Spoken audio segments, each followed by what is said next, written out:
Commentary? Are you tired of CEOs telling you what to think, who to hate, and who to vote for? Well, welcome to the Rick Smith Show. We don't take orders from some boardroom, and we don't do focus groups or talking points. We don't work for them, and we never will. I'm Rick Smith, and I work for you. Join us daily at thericksmithshow.com and download the podcast and never miss a minute. It's time for the Rick Smith Show. Now, here is the voice of the working class, Rick Smith.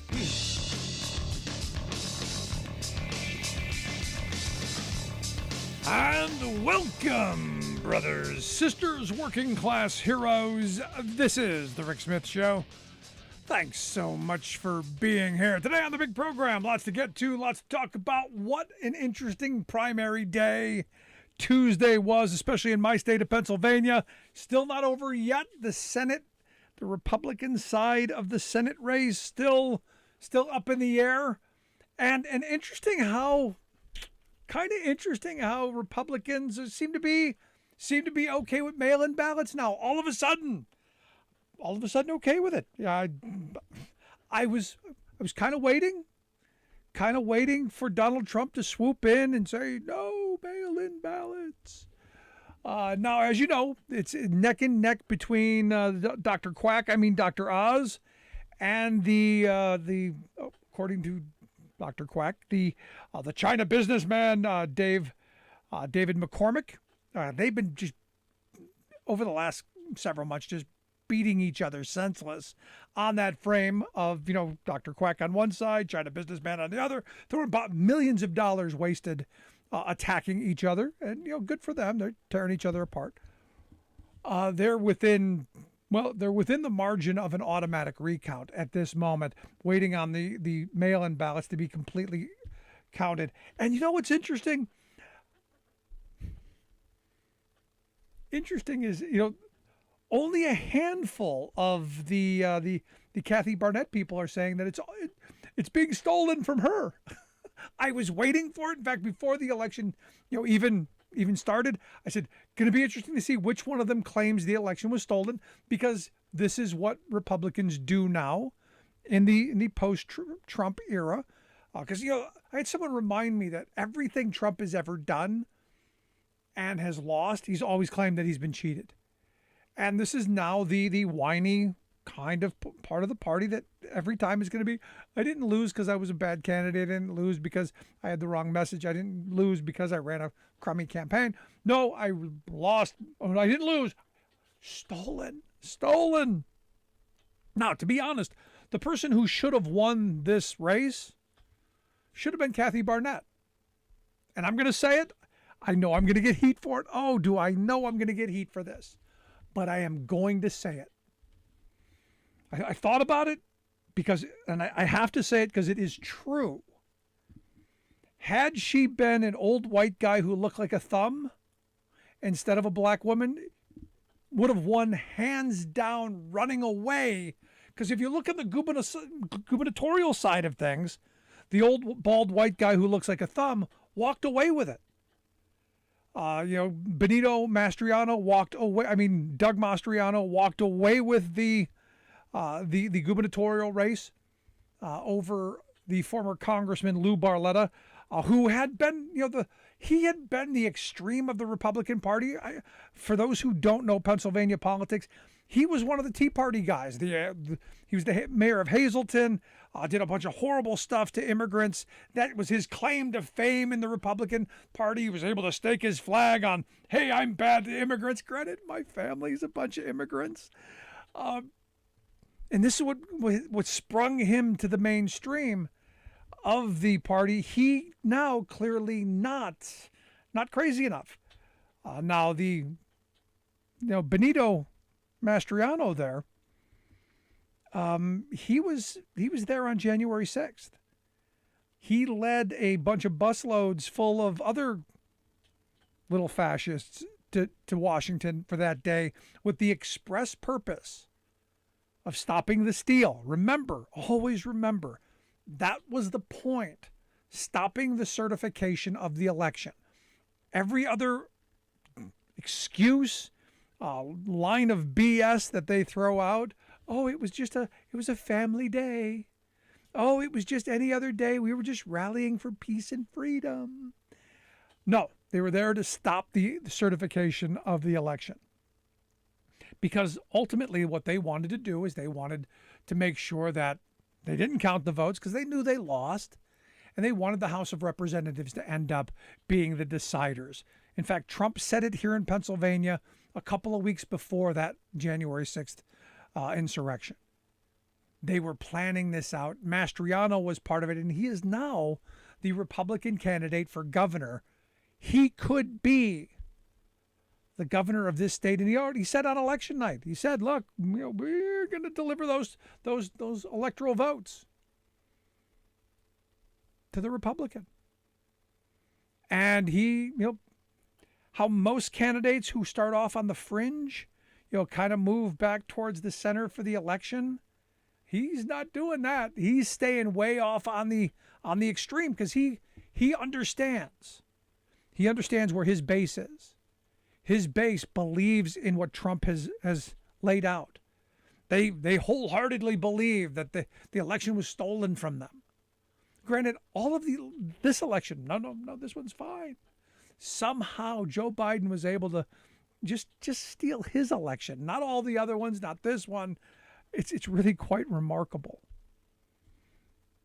But our Senate race is interesting in that Oz isn't really what the Republican base is. Trump endorsed him, but not really the kind. I'm surprised Trump endorsed him, and I think a lot of Republican voters were as well. Considering that Trump had to come out today and say, hey, you should have already taken the brass ring. You should have already declared victory. And that he didn't already know that. That's pretty remarkable to me. We also find out that Dr. Oz, in his late night musings, has spent a bunch of time with Fox News' Sean Hannity. I guess they're like brothers now. And it's interesting to me, again, that Hannity seems to have his hands in a lot of places.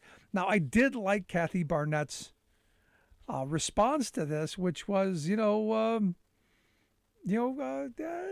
Hannity's had his hands in a lot of things, interfering in Pennsylvania politics. I don't think that's going to get her invited to the Fox News Christmas party, but kind of interesting.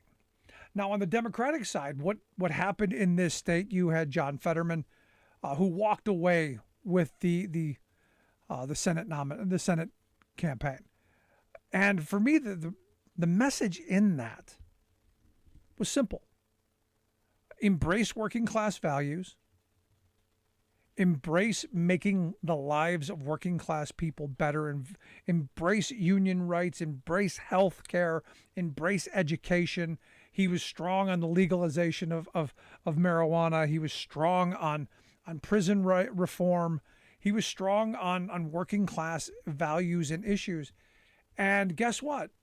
Working class voters will respond. If you're authentic, if you're real, if you are the real deal. This isn't rocket science. No real surprise here. Again, none of the results that came out of Tuesday's primary in Pennsylvania were any real shocker. Everything kind of led us in the direction that it went. The message, especially coming out of this primary, is, and I think it's clear, that Democratic voters don't want and aren't going to stand for a Manchin-like candidate. They don't want Manchin-esque representation anymore. They don't want Democrat-light. They want somebody who's going to stand firm on working class values, someone who's going to stand up, and in moments where you're going to have to mix it up and maybe brawl a little bit, maybe you're going to ball your digits up and throw a punch or two every now and again. That's the message in this. And look, you look in the western part of the state where Summer Lee is ahead in that race. Very progressive candidate, solid working class candidate, all of the odds stacked against her. huge amounts of outside corporate money coming in for the moderate centrist Democrat, who everybody thought was just going to steamroll over her. She's actually in the lead as we speak. That speaks volumes. And I think the Democrats, they do need to wake up to the reality that you need to stand on these working class values. Because look, the Republicans, we know who they are. We know where they're going to be. They're going to ban abortion.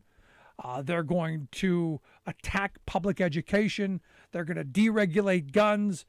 They're going to be in bed with corporate America, even though they are trying a pivot to saying, oh, we care about workers. Oh, we do, while simultaneously saying that we're going to make Pennsylvania a no rights at work state. Because understand, and listen up, my union brothers and sisters, if you're in Pennsylvania and you're even thinking about voting for Doug Mastriano, the Republicans in this state will pass a right-to-work law so fast it'll make Kentucky's head spin. And Kentucky had a special session early so that they could do it. It was like 9 a.m. when they got up to do it on a Saturday. If Mastriano is governor, they'll do it faster than that. And this is that kind of, it's about the issues.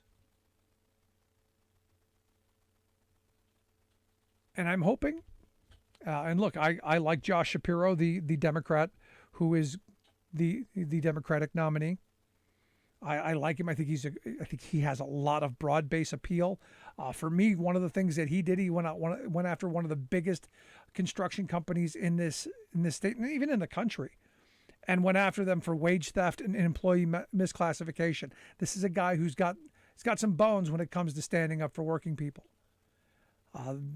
That's who I want fighting for working people, not someone who went to our Capitol to overthrow our government.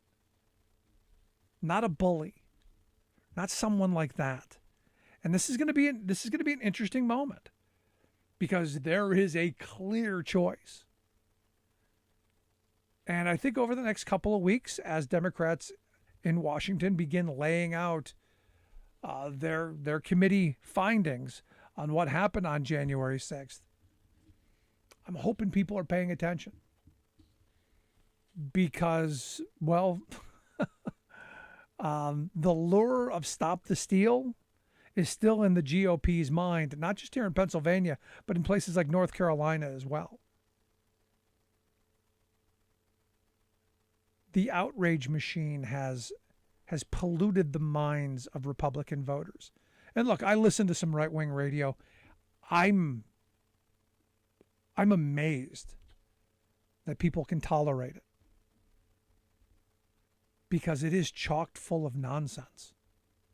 I listened to two old white people today talk about critical race theory and how it angers white people to hear about history, to hear about the things that happened in the past. I'm literally dumbfounded when I hear these kind of things, but yet it's what passes off. Which is why elections matter. Elections have consequences, and why everybody should be registered to vote and get out come November. Because if you're in Pennsylvania, this is a big one. Because, and I don't say this lightly, this could be your last election. Someone like Benito Mastriano, he's already told you he's going to put his thumb on the scale. Scary stuff.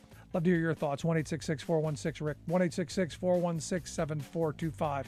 Quick break. Right back after this.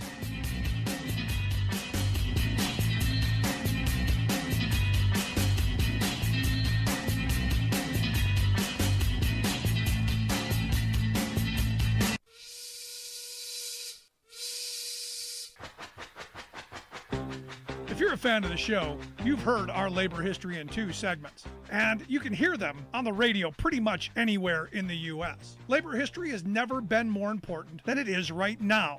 So here's what we'd like you to do. Tell a teacher. Tell a teacher that labor history is important and that they can get digestible 2-minute lessons that are absolutely free. Free to download, free to use, free to share. Tell a teacher to to go to thericksmithshow.com/history and help us put labor back where it belongs, in the classroom. You know, generations of American workers fought, bled, and died to build the American way of life. It's our job to keep their stories alive. Go tell a teacher that we're here to help them do just that. Find us at thericksmithshow.com/history today.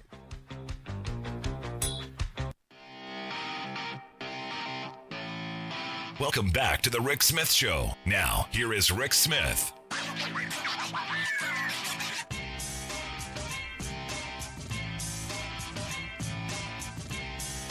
So Rick Scott talking about baby formula. Oh, he's indignant. He's angry. Angry he is. Says this is just an American problem. That's it, just an American problem. He's got pictures from all over the world of baby formula on shelves. He has them. There's baby formula on shelves in Panama. They've got baby formula on shelves in Canada. They've got baby formula in Israel. They've got baby formula in Brazil. All over the world, they've got baby formula. And there's plenty of it. And you go, yeah, there is. Do you have any clue of why we don't have it here? And I'm sure he does. This is just the latest outrage for people like Rick Scott to rile up the base and point it at Joe Biden did this. And the reality is, no, Joe Biden didn't. And what liberals have grabbed onto is Donald Trump, with his changes to NAFTA, put a 17% tariff on Canadian baby formula. And that is true. He did. And that is a problem. I think a small one for me. The bigger one is there are 4 companies that control over 90% of the baby formula in this country. One of them being the largest one, Abbott, who has like the largest share of that, had a production facility problem that was contaminated, that actually killed 2 kids, and they had to recall a bunch of it. For me, consolidation is the much bigger problem here. The fact that 4 companies have that kind of control over the market, that's the bigger problem. Breaking these behemoths up, that's the answer. Having more production domestically, that's the answer. But we're going to focus on the easy stuff. It's Trump's fault for the tariffs. And look, as I've said before, I'm a supporter of domestic production for domestic consumption. In this moment, we should be bringing in what we can in this emergency. But the message here for me simply is time to break these big conglomerates up, and much more local production, much more competitive production. Just my thoughts. Let's go to the phone lines. Got Kurt on line 1. Kurt, how are we doing tonight? Hey, good, Rick. How about yourself? Can't complain. What's on your mind? So I want to talk a little bit about Western Pennsylvania and the Summer Lee race. The group Starfish, we phone bank for Summer Lee here we've been in there for about 2 weeks now. And the last week of this race, I forget what day we started, but one of the organizers kind of broke down some of the precincts in that District 12. Are you familiar with Murraysville? Yep. So Murraysville is part of that district, and it's I think it's predominantly made up of a lot of the retired union working class. Steel workers. Exactly. And one of the organizers broke down all the precincts in there, and there was on Monday, last Monday, there was, according to the turf and to the list, there were 6,000 votes that hadn't voted yet. And a lot of those people were holding out till Election Day. And when we started phone banking in there, that whole community really didn't like the whole idea of the big money being thrown in there. And it's probably not like, you can't just say that Summerlee's going to win because of Murraysville, but I think it made a big help for her, because I think most of those people, when I talked to them, they were pretty much like a moderate type Democrat, but they were not impressed with this. They're tired of this kind of stuff. And so it's kind of interesting how that could have been the change for Summerlee, because going into on Monday when we were looking at all this, she was down, and it was right about the time all the money was breaking. And so I think it says a lot about, like what you were saying with the mansion types and throwing all this money in. I think people are starting to really, they're fed up with it.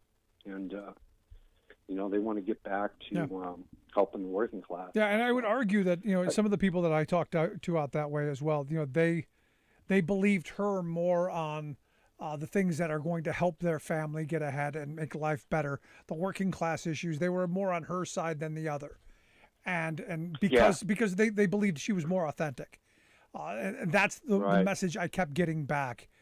So this is where I've taken this position, that if you're authentic and you're believable and if you walk the walk and talk the talk, I think you're gonna do better. Right. Yeah. And it really said a lot about this this campaign, and it was really being from that.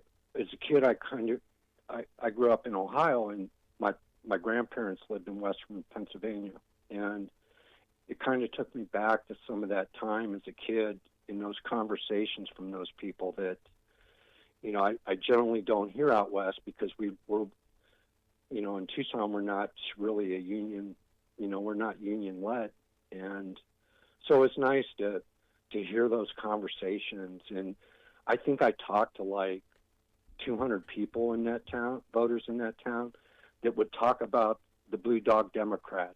And I haven't heard Blue Dog Democrat in a very long time. And, and that's the way I remember as a kid, that's kind of how the Democrats refer to themselves. They didn't do all this left and right and moderate and, progressive. That's how they referred to themselves. Yeah. And the Blue Dogs are all gone, but so are the more moderate Republicans as well. You're right, Kurt. I appreciate the call, man, and keep up the great work. We got a lot of work to do. Oh, it's enormous. All right. Good stuff, brother. Appreciate it. The reality is on those issues that are important, and this is where, as I've been saying for the longest time, on those working class issues that I think we all can agree on, this is where candidates should be focusing, spending the mass of their time. How are you going to make the lives of working class people better? How are we going to make families better? How are we going to make health security better, retirement security better, safer jobs, better wage jobs, better opportunities, better futures? That's where we need to be. And all the other stuff, I think, will work itself out. I think all of those other issues will come around. I think that's a huge part of this. And I think that's part of why Fetterman won by such a huge margin. I think he was much more believable, that, as well as, I think Pennsylvania is a more progressive state than people give credit for. I'd love to hear your thoughts, though. You can email me, rick@thericksmithshow.com, if you've got a question, comment, something on your mind. Also, if you miss any of the program, make sure you download the podcast. Always there, always available. I'm going to take a quick break right here. When we come back, I'm going to talk more about the Mastriano, Benito Mastriano, and what could possibly happen in Pennsylvania if they get a crazy governor. Look, this is important across every state in this country. You get somebody who's off the deep end, bad things happen, and not just in one state. Quick break, right back. I'm Rick Smith, and this is Labor History in 2. On this day in labor history, the year was 1933. That was the day President Franklin Delano Roosevelt signed the Tennessee Valley Authority Act. The act created the TVA as a federal corporation and was tasked to address the resource development of the region, one of the poorest in the nation. These included flood control and improved travel along the Tennessee River. It also meant improved forestry to address soil erosion and facilitation of agricultural production. Control of water resources required a series of dams designed to navigate the river and reduce flooding. Though Wilson Dam had been completed before the establishment of the TVA, the authority had embarked on the construction of 16 more dams. During the Depression, the TVA hired tens of thousands of workers for conservation, construction, and development. Historian Eric Loomis notes that though the TVA was one of the region's largest employers of black workers, the authority also maintained rigid lines of segregation in its workforce. He adds that though 14 AFL unions eventually worked on dam construction, the agency initially refused to recognize unions. Workers would have to wait until 1940 to sign first contracts in the anti-union South. Today, the authority is most well known for its supply of electricity to nearby communities.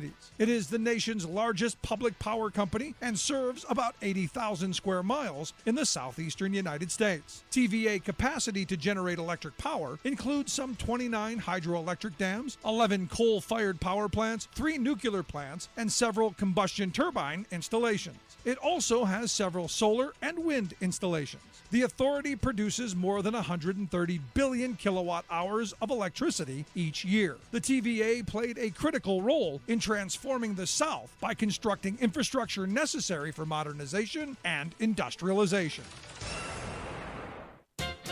Mitch MCConnell, the sour old goose who heads the Senate Republican caucus, had a hissy fit when the news leaked out that American women are about to have their most fundamental constitutional right taken from them by a cabal of Supreme Court judges.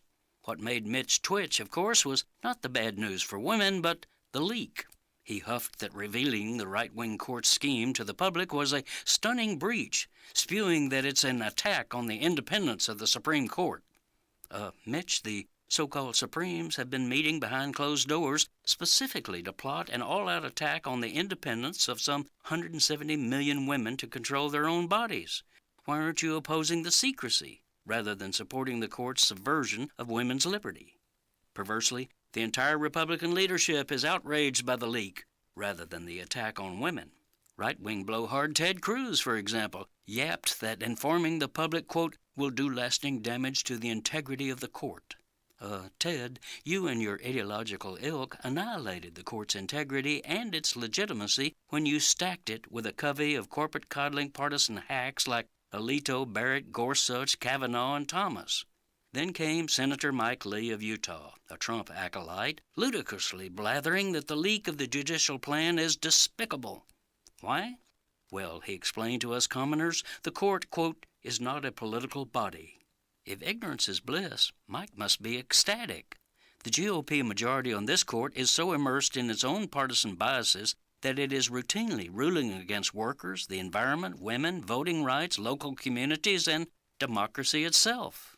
This is Jim Hightower saying, no surprise then that the public trust in the integrity of these arbiters of justice is crashing. If the court won't respect our democratic ideals, the people won't respect the court.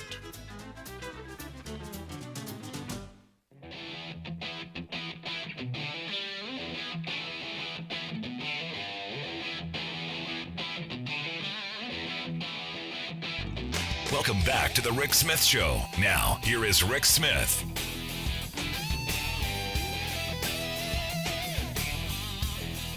So Janice sent me an email during the break saying, please, Rick, tell me, please. Pennsylvania is not going to elect Oz as a U.S. Senator. Please tell me that's not going to happen. She says, imagine Oz, Tommy Tuberville, and Herschel Walker leading our nation. Good Lord, please help us. I mean, that's entirely possible. I mean, and it's scary. It's frightening. But, here's the thing. We have Lauren Boebert, Marjorie Taylor Greene. Look at who you've got in the House. The caucus of stupid. I would not be surprised. But here's worse than this. we could end up with a true fascist as governor. Oz doesn't worry me as much as Benito Mastriano worries me. That guy's true scary. And here to share some thoughts on the primary yesterday here in Pennsylvania and what it could mean for not just for us here where I live in Pennsylvania, but for the nation. I've asked my good friend J.J. Abbott to come talk with us. He's the executive director of Commonwealth Communications, their website, vote.pa. J.J., thanks for taking time for us. Thanks for having me, Rick. Happy to be here. So what do you think of Janice's email? Good Lord, please help us. Not Tuberville, Oz, and Herschel Walker. You think that hat trick of horrible is possible? I think this year anything is possible, and so we have to be ready. We have to be getting to work right away to make sure that we are talking to folks about the stakes of this election, because from the federal level to the governor's office to the state house here in Pennsylvania, the stakes could not be higher. And really, our freedoms, our rights that we've enjoyed for decades are on the line, and so is our future. And so, I am hoping that we never have a senator from New Jersey representing Pennsylvania in the United States Senate. But more than anything, I think it's really important that we understand that if Republicans take back Congress, not only are we not going to get any of the things that we're frustrated about getting now, but they are likely to make the country and the direction of the country even worse and bottle up everything that we'd like to see in terms of progress. So, the stakes are really high. And, we saw a lot of Republican voters turn out and vote for Dr. Oz and these other yahoos that are running in those primaries. But, there are a lot of people that turned out. And so we got to be ready. Yeah, no, it's got to be about primaries, about turnout. But here's the thing, and this is where I think Democrats had better wake up to the reality that Republicans are going to turn out. They do understand what's at stake, and they are willing to get behind whoever the nominee is going to be, while the Senate side of things is split.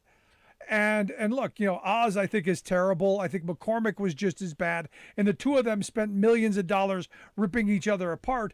I think the woman, that Kathy Barnett, had she been a bald white guy who looked like a thumb, like Benito Mastriano, I think she'd have walked away with this thing. Yeah, I mean, it's sort of unseemly just how much money was wasted in this primary, only to end up in a complete mess. And so, I think, but the reality is that they have a lot of money, and they're going to continue to have access to resources. The right wing in this country is not underfunded. And so that's why everybody's got to lean in. If you care about democracy, if you care about our rights and freedoms, and if you care about the future of Pennsylvania and the country, you got to lean in now. You got to get involved, whether it's with a campaign or with a grassroots organization. Now is the time for all of us to lean in. And if you have resources to put into the fight, now is the time, because we have to start making clear the stakes of this election. And frankly, we have an opportunity, because what is happening at the state level is really, really concerning. And we've seen it in Pennsylvania for 2 years. We've seen the election sabotage, how they converted the big lie into the big steal, trying to take away our rights to vote and our freedom to vote here in Pennsylvania. We saw how they weaponized COVID in order to mislead but also mobilize their supporters. And now we're seeing in the great strategy of the right wing for the last couple of decades on the heels of fruition, and that is taking away the right to choose, the right to have an abortion in this country. But I think the stakes are what we can do as folks who don't want to see these Republicans get into power. The stakes are what we can use, because we can talk to people about the real stakes that we're facing in this election. And I think refocusing on the freedoms that are at risk and the future that we all want to see that Republicans have no interest in fostering, those are the things that we need to be talking about. And I'm really reassured, because right out of the gate, the nominee, the Democratic nominee for governor in Pennsylvania, Josh Shapiro, he didn't hold back any punches. He didn't concede this idea that Republicans like Doug Mastriano can't win. He said, we're gonna work and we're gonna fight and we're gonna take this fight to the people of Pennsylvania and make clear to them what the stakes are. And frankly, that's really important in this moment. So I'm hoping all of us can rally and start talking to voters about the stakes of this election, because they couldn't be higher, but the contrast also couldn't be clearer. So if we have any opportunity to hammer that home, it's right now in this moment, where the freedoms that Americans assumed they would have for a very long time are suddenly seeming out of reach. And we know that it won't end with abortion. We know Republicans like Doug Mastriano are pledging in Pennsylvania to pass a right to work bill. We know here in Pennsylvania, Republicans like Doug Mastriano are trying to roll back gun safety regulations that give people the freedom to live safely in their communities. So a lot is at stake, but there is a lot that we can be talking to voters about that they care about. And frankly, what we know is the Republicans aren't going to talk about any of it. You had this primary was basically a Seinfeld episode. The Republican primary in Pennsylvania was a primary about nothing. They brought up a bunch of nonsense issues. It was a bunch of guys from out of state running against a bunch of people from Pennsylvania. But all they were talking about was whatever Trump cared about, whatever Fox News was talking about, and whatever the DC special interests were telling them that they had to talk about. They weren't talking about the issues like the rising cost of living, like how hard it is to find affordable housing. They weren't talking about those issues, the issues that are most important to the most people in Pennsylvania. No, they're talking about how they can get to ban books that they don't agree with, how they can sabotage our elections and make it easier for them to overturn them. So there's really this moment where the Republican Party is so detached from reality, but people are really suffering and people are really frustrated. So Democrats and people who do not want to see these Republicans in office, we need to lean in and we got to start organizing right now, because the one-to-one conversations that we're going to be able to have with people over the next 6 months are the best tool that we have to let people know what we stand for, what's at stake, and what we could lose if we let Republicans have unfettered power in a state like Pennsylvania. Yeah, and look, I look at the candidates, and I feel pretty good about the Democratic candidates doing well against the Republican candidates. Now, we don't know who will be the Republican senatorial candidate yet, because at this point, they still haven't counted all of the mail-in ballots, right? That's right. There are some outstanding mail-in ballots, and then once all the mail-in ballots are counted, then they will count provisional ballots. So right now in the Senate primary, there's about 2,500 votes that are separating Mehmet Oz and David McCormick. They're going to probably slug that out as best they can. There's not a ton that they can do at this point. Those votes are going to be counted. It may trigger an automatic recount in Pennsylvania. An automatic recount doesn't really take that long. It's really just a retabulation of the results that had already been counted. It seems unlikely this will go to a hand recount, which is a much smaller gap between the candidates, but it is possible. But, I think at the end of the day, all the votes are going to be counted. But what we're going to end up with is a Republican who has completely changed who they are to try to appease Donald Trump and appease a MAGA base that's getting more and more extreme by the day. So it sounds like Pennsylvania is either going to have a choice between a Connecticut hedge fund scammer or a New Jersey celebrity doctor scammer. But one way or the other, we're going to have to really lean in. But the good thing is we have a great candidate, John Fetterman. I know John well from my time in the Wolf administration. He's a hard worker. His team and him ran a great primary race. I mean, the fact in such a contested primary, he was able to get 60% of the vote, I think shows the prowess and seriousness of his campaign.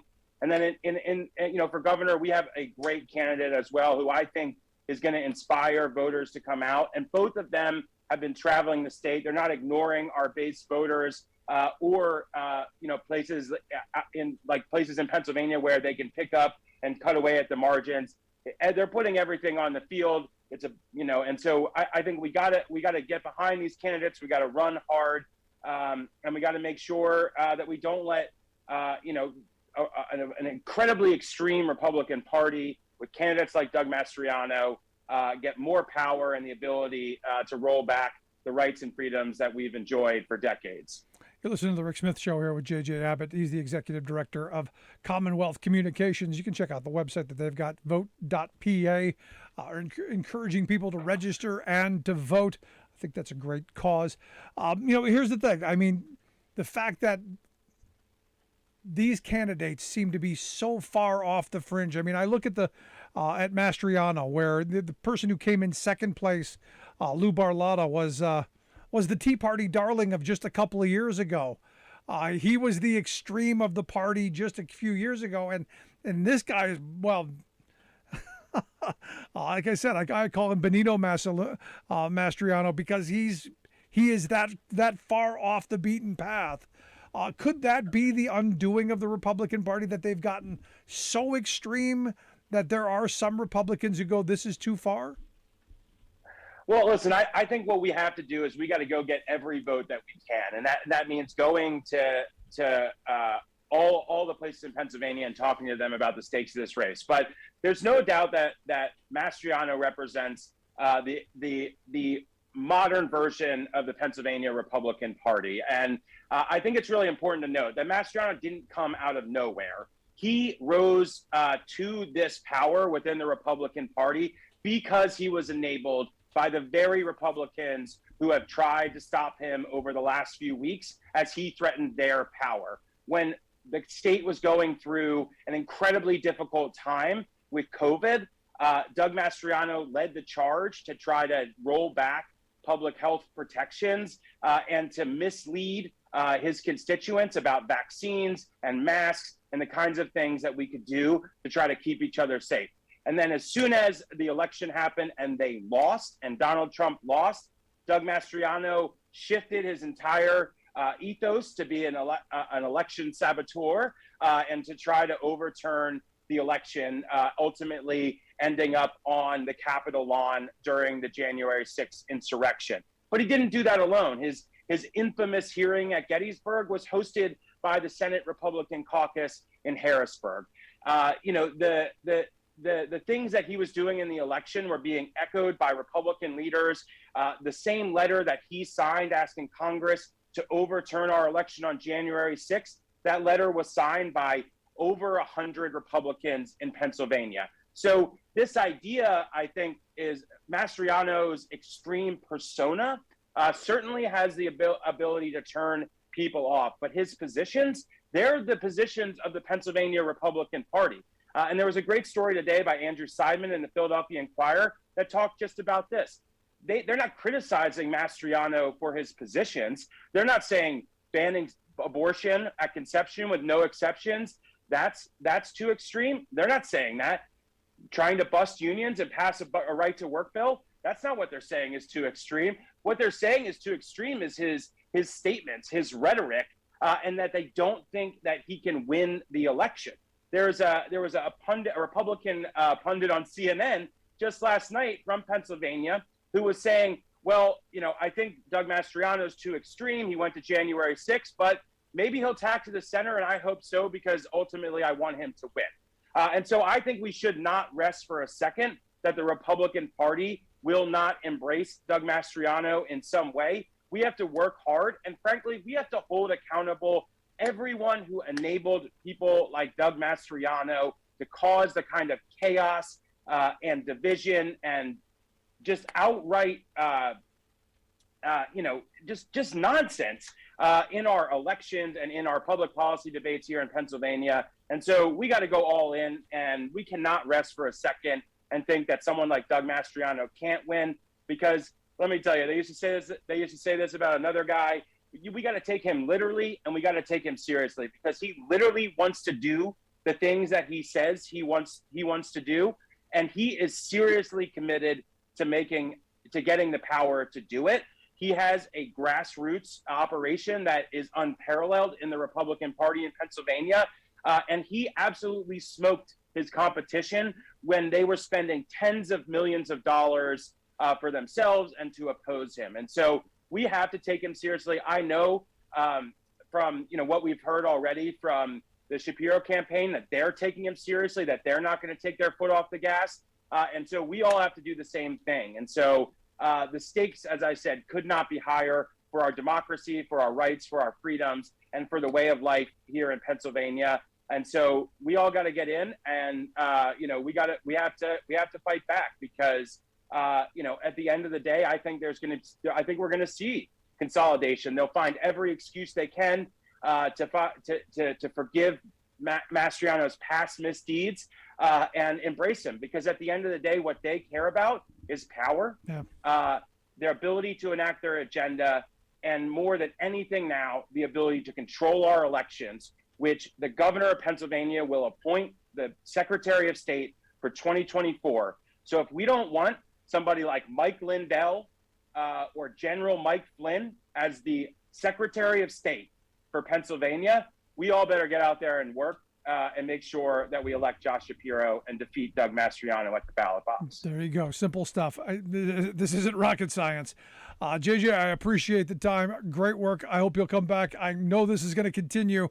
We'll have you back here to talk about this as it continues. Appreciate the time, man. Thanks so much, Rick. Have a good one. Great stuff, JJ Abbott. Make sure you check out their website, vote.pa. He's the executive director of Commonwealth Communications. Love to hear your thoughts. 1-866-416-RICK, 1-866-416-7425. You're listening to The Rick Smith Show. We're working people. Come to talk.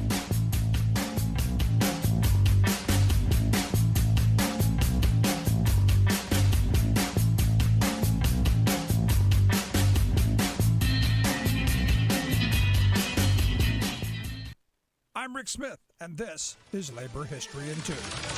On this day in labor history, the year was 1972. That was the day that Maggie Kuhn stood before a group of reporters to tell them about her organization, the Gray Panthers. The idea for the group had started 2 years earlier. 65-year-old Maggie had received the unwelcome news that she was going to be forced to retire from her executive position with the United Presbyterian Church. Maggie was not ready to retire. Instead, she started to organize. This was during the era of the Vietnam War protests, and Maggie found allies with young people who also wanted to see changes in society. The original group developed to build connections between young and old. They called themselves the Consultation of Older and Younger Adults for Social Change. Later, they shifted their name to the catchier Gray Panthers. The Panthers adopted the motto, Age and Youth in Action. In 1975, the Panthers held their first national convention in Chicago. 200 Panthers attended, representing 37 states. At the convention, the Panthers adopted a platform of issues. They included issues important to seniors, such as an end to mandatory retirement, better housing for the elderly, and expansions to rent control. But the platform also included other social justice issues, including support for the Equal Rights Amendment, a call for full employment, amnesty for Vietnam draft resistors, and even, after much debate, the legalization of marijuana. In the more than 40 years since their founding, the Gray Panthers have continued to advocate for a variety of issues. One key achievement was a court victory to make Medicare regulations more understandable to seniors, and they were years ahead of the nation by supporting single-payer health care for all. Labor History in 2 brought to you by the Illinois Labor History Society and The Rick Smith Show.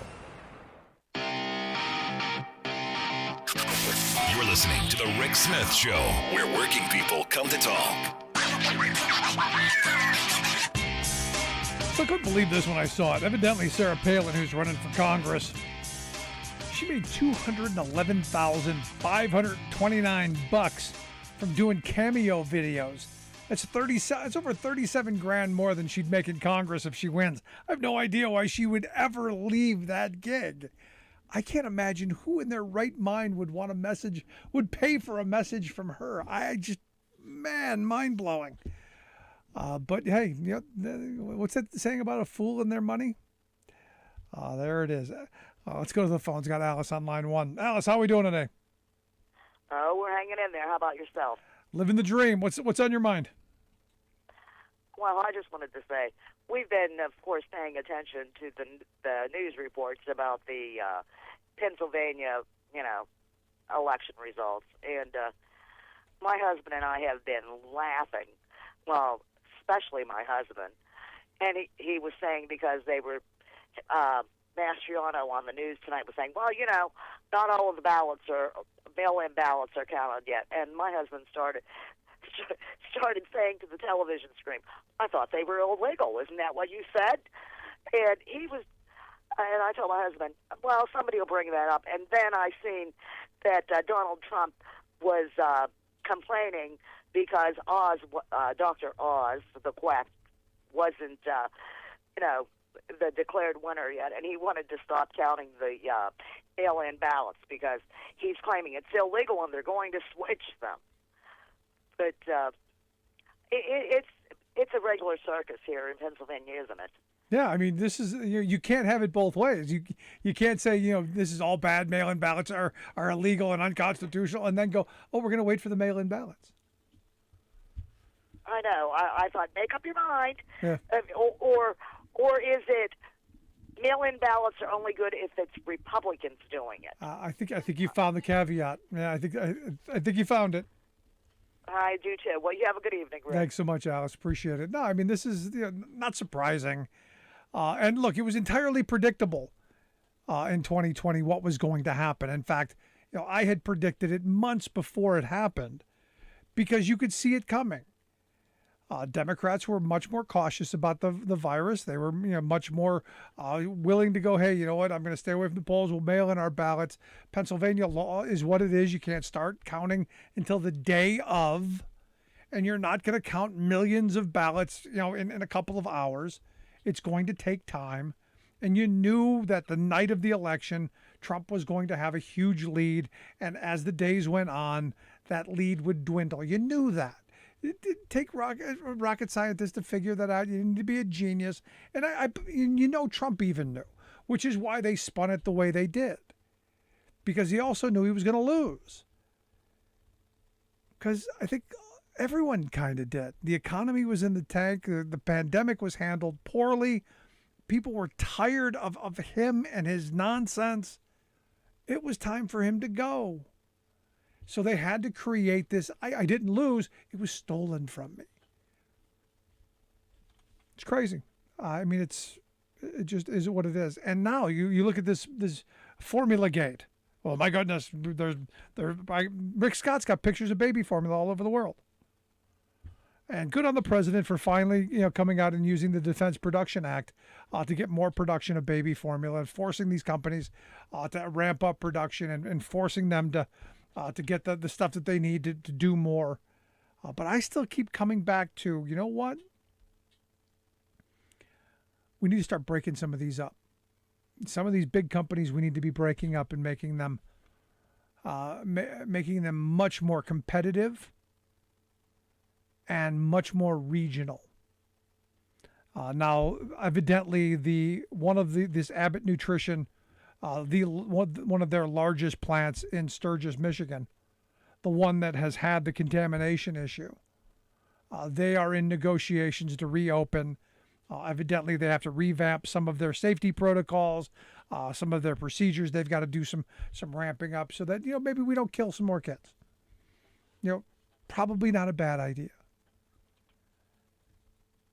This is one of those moments where regulations matter. Now, I'm surprised I haven't heard Republicans yet, and I'm sure it's coming, say, see, it's these regulations, these onerous regulations that are stopping formula from getting to our children. No, I don't think they're going to do that because there are a couple of kids that died. I don't really think they're going to want contaminated formula on the shelves. Do you? Do you think that's going to happen? No, it's easier to point at Joe Biden and say it's his fault that's not there instead of the reality. It's these big corporations. Just like the inflation, just like the skyrocketing fuel prices, just like the skyrocketing food prices. It's not Joe Biden's fault. He didn't do this. It's corporate America's fault. And we need to remember that. And we need to keep saying it over and over and over until it finally sinks in. It's corporate America's fault. They did this. They need to be held responsible, Congress. Do something. That's simple. At least that's my thought. Love to hear yours. You can email me, rick@thericksmithshow.com. New technology launched today is now mapping wildfire risk city to city and even house to house. New national study shows wildfire risk doubling across the U.S. over the next 30 years.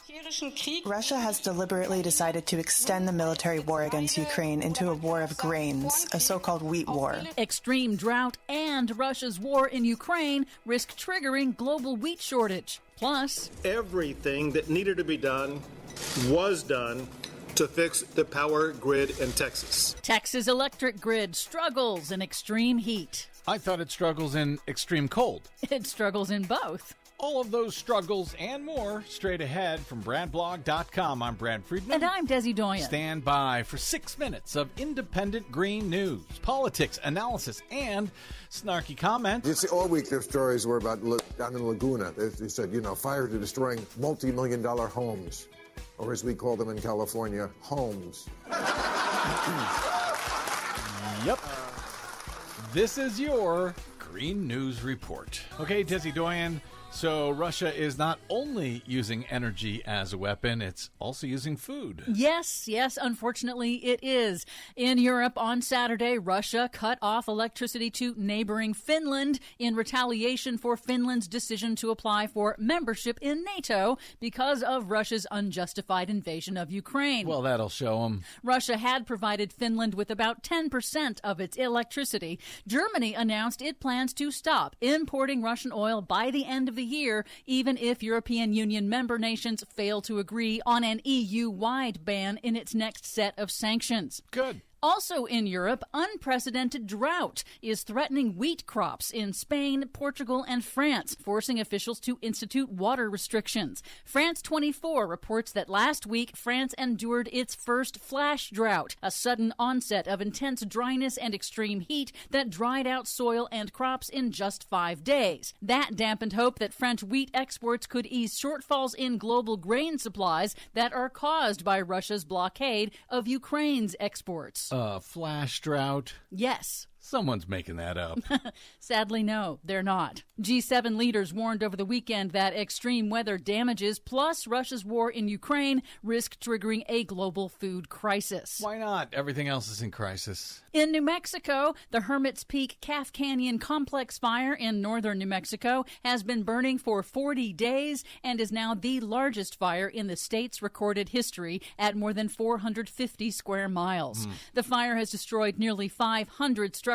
Tens of thousands have been evacuated. Forecasters warn that fire weather conditions of extreme dryness, heat, high winds, and dry lightning will persist for days to come. Any flash droughts? And for the country as a whole, a new analysis of nationwide wildfire risk shows that man-made global warming will double the risk of wildfire across the entire United States. A first-of-its-kind analysis by nonprofit firm First Street includes a searchable database detailing wildfire risk that will be integrated into real estate websites. First Street found that at least half of all homes in the lower 48 will face an increased risk of wildfire over the next 30 years, the typical span of a mortgage. Studies show that climate change is escalating the frequency and intensity of wildfires, and it is getting worse. Broad swaths of the country not typically associated with wildfires are already under increased threat, according to the analysis. But they're going to put this information into real estate websites so that consumers can actually check the risk of fire if they're considering a new home? Exactly. Good. Most at risk is Florida because of its thick vegetation, followed by California, Texas, Arizona, and Oklahoma. Florida will make it illegal to show that on a real estate website. I'm just betting. The state of Texas squeaked by in an early test of its rickety electric grid amid extremely early extreme heat. Officials begged residents over the weekend and again on Monday to conserve electricity to prevent blackouts. Several major power plants were offline for scheduled repairs and maintenance to prepare for the brutal Texas summer, and then 6 power plants tripped offline over the weekend as the extreme heat rose, triggering price spikes in the state's notoriously unregulated market. You know, I'm old enough to remember when Texas used to make fun of those California liberals because they couldn't keep the power on. Speaking of California, on the last day of April, California hit a milestone. For a brief spell, renewable energy sources met 100% of California's electricity needs for the first time ever. Some of that power generation had to be curtailed because there wasn't enough battery storage and transmission lines to carry it, but briefly hitting 100% clean electricity in the nation's most populous state shows it can be done if we try. Meanwhile, they can barely keep the power on in Texas. For much more on all of these stories and the ones we couldn't get to today, check out our website at greennews.bradblog.com. Are you tired of think tank approved corporate news and commentary? Are you tired of CEOs telling you what to think, who to hate, and who to vote for? Well, welcome to the Rick Smith Show. We don't take orders from some boardroom, and we don't do focus groups or talking points. We don't work for them, and we never will. I'm Rick Smith, and I work for you. Join us daily at thericksmithshow.com and download the podcast and never miss a minute.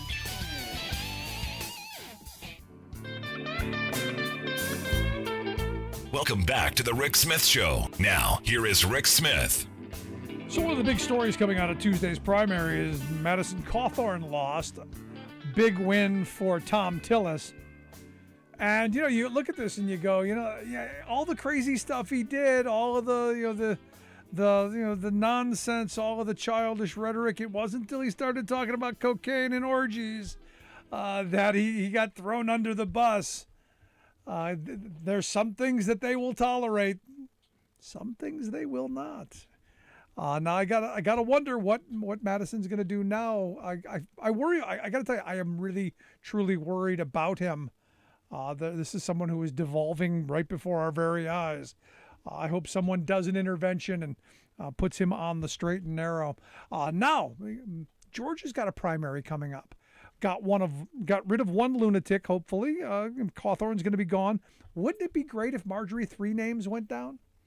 And we got somebody who, represented people. That's why I've asked my good friend Fred Wellman to come share some thoughts. He's the co-founder of the Beer Hall Project, one of our favorite guests here on the program. Fred, thanks for taking time for us. It's great to be here, and I won't cuss. Now, my editor would be very, very, very happy. So let's get your thoughts. She's hovering over the beeper button right now. I know. Cawthorn, this a big deal? I think it's terrific. I've had a special place in my heart, the darkest, most awful part of my heart for Madison Cawthorn. My son and I were talking this morning. He was with me on Election Day when we were out in Utah at the Lincoln Project. When I saw live when Madison Cawthorn tweeted out his "Cry More Lib" tweet as his very first statement as a congressman-elect. So I've had a very special, deep, dark hatred for the young man ever since. And I don't forgive him for being a youth. I mean, he's the same age as my son, who's was a veteran by then. I've got kids that are his age, and they're not doing stupid stuff that he's done. I've never accepted his excuses, except that he's just not a good person. So I wish him the very best. Actually, I don't. I really just don't care. Again, somebody said to me the other day that the thing is, what he got in trouble for, the videos and stuff, was his private behavior. It became public. I said, no, that'd be something. This is a man who lied about getting the naval academy. This is a man who regularly embarrassed his constituents and never once apologized. Look, everybody makes mistakes. But this is a young man who's never found an ounce of remorse. So I have very little sympathy for his plight. I believe that he has painted himself in his corner. Now, what do we got? We got a MAGA guy instead who just promised not to be as embarrassing as Madison Cawthorn. So we've traded one for another. But in the end, I think Madison, it wasn't just the orgy cocaine stuff. I mean, they were very angry in North Carolina. He switched districts. Allowing someone else to run his district, then decide to change his mind, just come back and say, hey, thanks. He didn't coordinate the party or anyone in the state when he made these decisions. He's always been out for himself and himself only. He lives in a special world of where he's the special person. So he built a lot of enemies, and this goes to show. Now, what does it mean for the larger picture? Obviously, Margie Togre's situation is not the same. She does have a primary next week, Tuesday, here in Georgia. I'm actually talking to you from Georgia. Her opponents in that, there's many. That's a challenge. There's something like 5. They have not had the kind of hits on her that Madison Cawthorn did. There hasn't been a big outside campaign against Marjorie Taylor Greene. Unfortunately for the primary, the party, for all their talk about not tolerating behavior, has been more than happy to tolerate her attendance at neo-Nazi rallies, etc.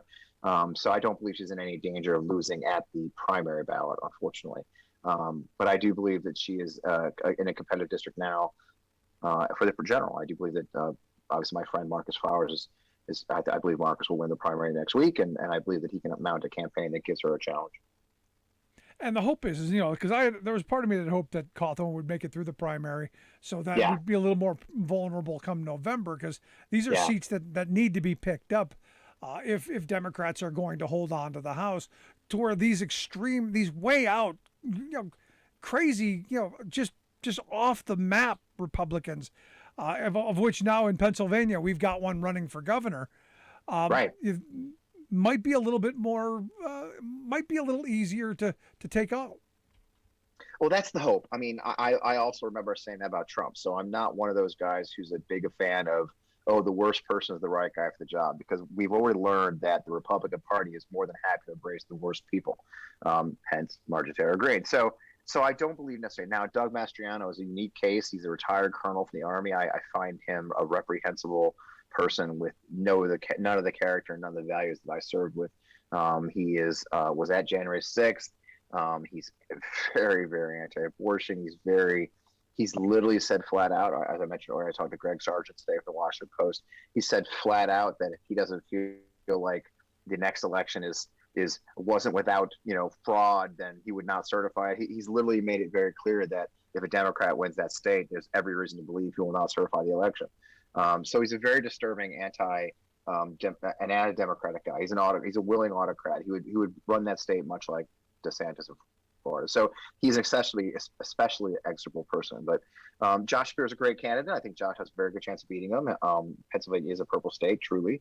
And if he runs a good solid campaign, which we've seen so far, Josh Shapiro has. And I look at that a lot too. I think you and I have talked about this before, Rick, is it's you have to look at the actual campaign. It's not just the Ballotpedia number. If I have one more person throw that at me, or the 538 or whatever it may be, that's a plus 40, don't even waste your time. People aren't numbers. Historic trends aren't the truth, right? So I do believe that people change, and a good solid campaign that brings people out can do that. So anyway, I remain an optimist. I do, though, believe there's an opportunity for us to shape the narrative for the midterm around these very, very extremist Republicans who are openly saying they have no intention of honoring our democracy, openly saying that they would be more than happy to install Trump as almost a dictator. I think if the Democrats can effectively message nationally and mobilize their base, then we have a very good chance of turning the tide of this ridiculous, the party that takes the presidency always loses the midterm. Like, well, you know what? Let's not do that. Let's not assume that anymore. Yeah, let's not do that. That's a good idea. Let's not do that. So what is that message? I mean, because, you look at, Formula Gate, the Republicans are trying to make hay off of this. They're hammering on inflation. They're setting the diversion. Yeah, I mean, they're trying to set the messaging. What is the Democratic messaging going into November? They need to be on the aggressive. They need to attack. The reason John Fetterman won is because he attacked.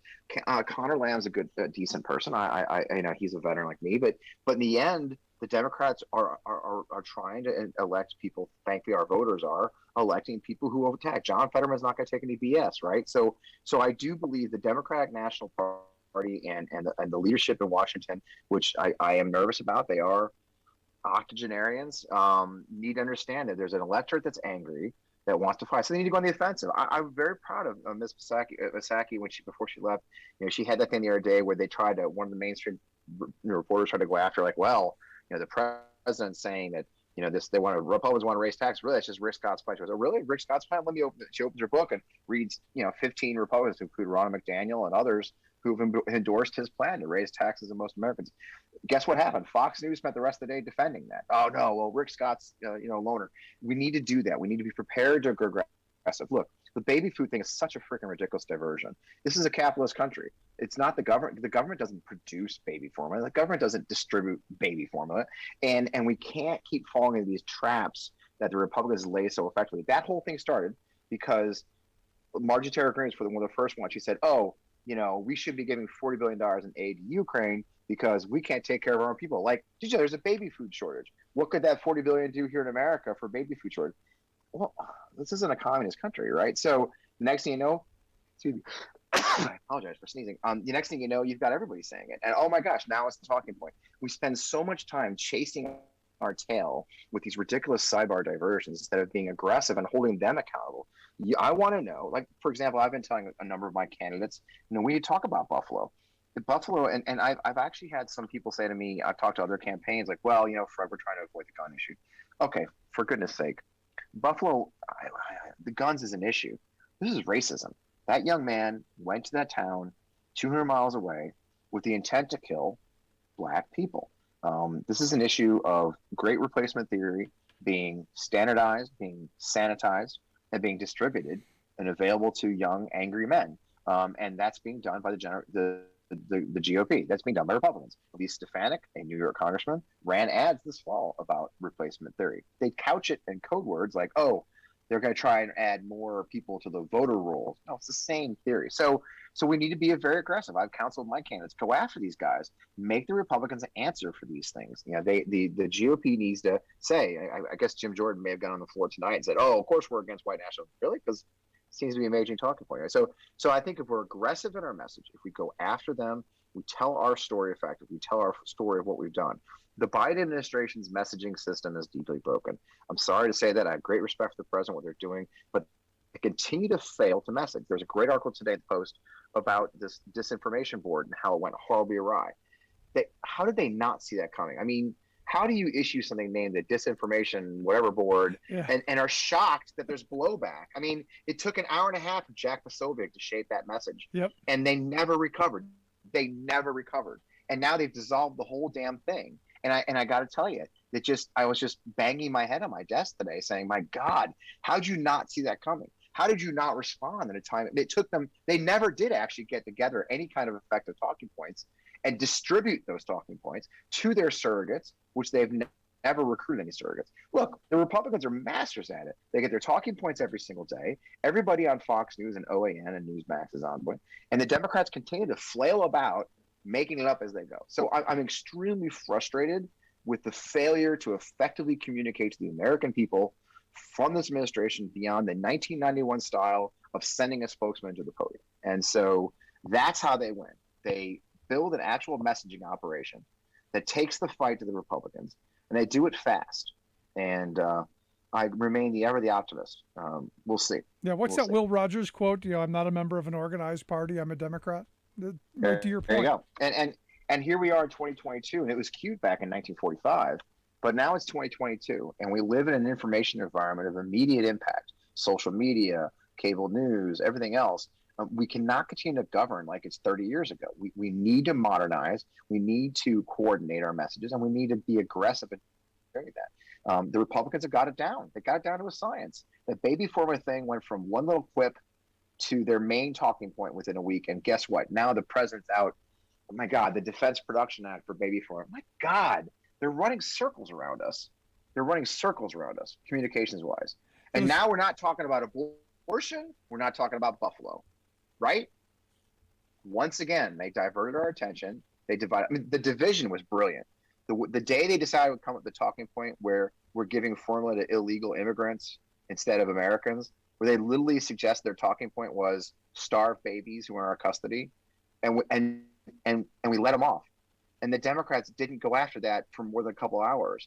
My God, we literally had political figures saying we should starve babies 5 days after they voted against abortion, or 3 days. It's like, okay, so we don't want a baby fetuses to die, but babies in custody of our government custody, they should just starve to death. It's just, and once again, that opportunity went voted away. It is crazy when you stop and you think about it.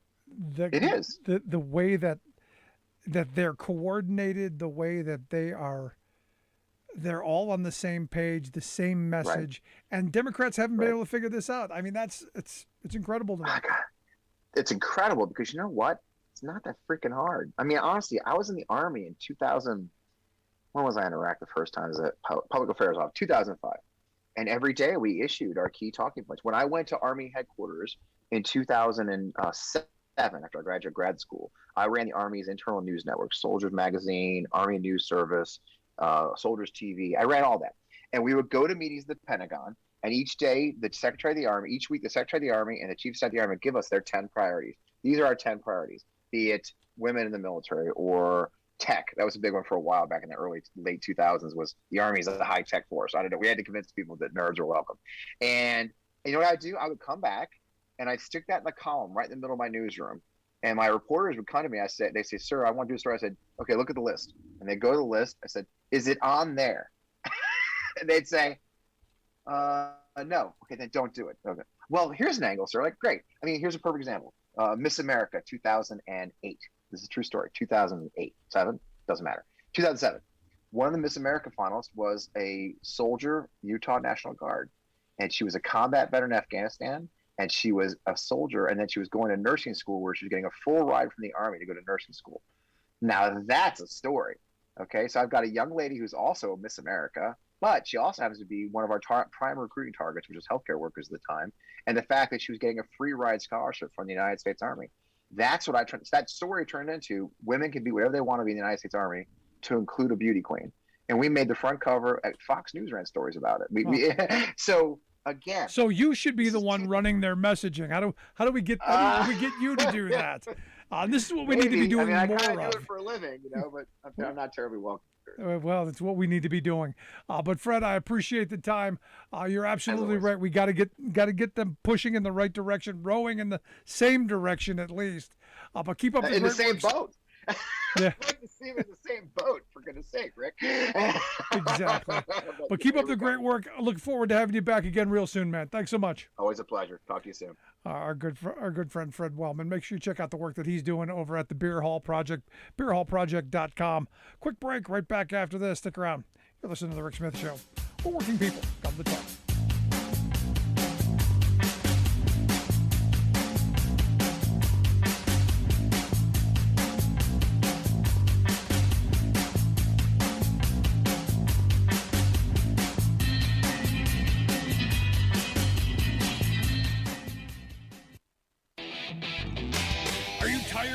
Think tank approved corporate news and commentary? Are you tired of CEOs telling you what to think, who to hate, and who to vote for? Well, welcome to the Rick Smith Show. We don't take orders from some boardroom, and we don't do focus groups or talking points. We don't work for them, and we never will. I'm Rick Smith, and I work for you. Join us daily at thericksmithshow.com and download the podcast and never miss a minute.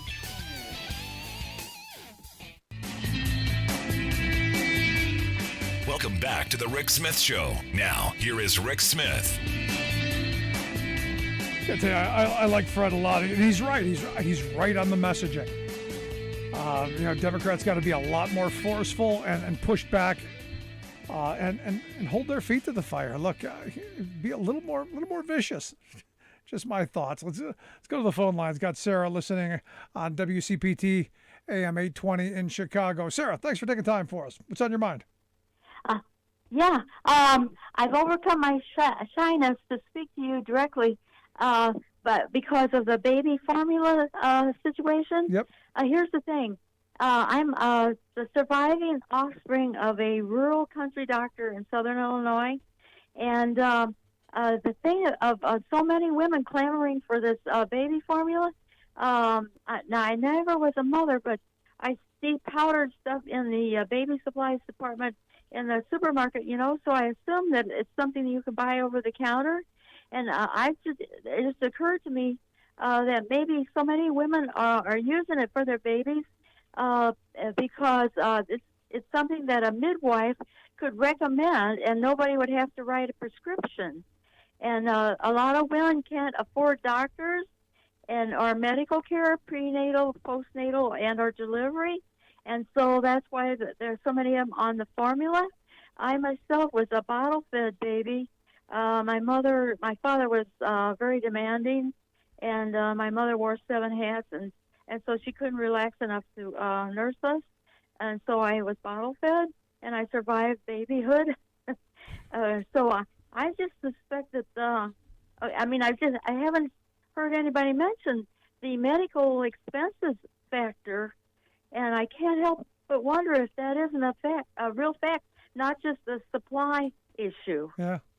No, that's an excellent point. But our supply problem comes from this one big factory having this contamination issue. That's a big part of it.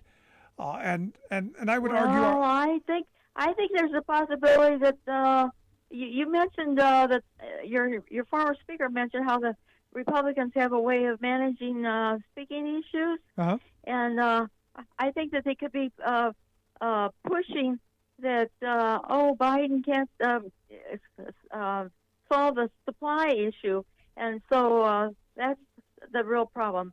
But they're skirting something they never want to talk about, and they push back on medicine for everybody.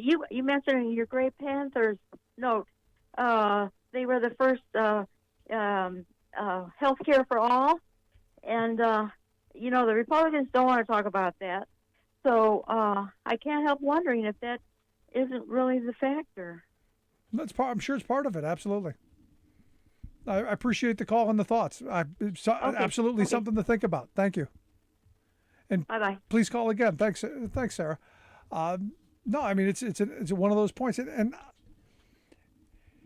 again, I keep coming back to this. The fact that how is it that we're in this position, and Fred's right. It's amazing how these things always seem to pop up. It's amazing how these crises, seem to always just take our focus away from other things. Like there's always going to be, an issue at the border with a caravan. There's always going to be, some group, whatever happened to MS-13? We don't hear much about them anymore, do we? Republicans are great at creating boogeymen and creating diversions that keep our attention away because, he's spot on. We aren't talking about the abortion issue as much. We aren't talking about the shooting because they control the narrative of our media structure. All the while, and this is and I've been saying this for years, all the while playing the victim that the mainstream media is out to get them, the liberal media, when they dominate talk radio.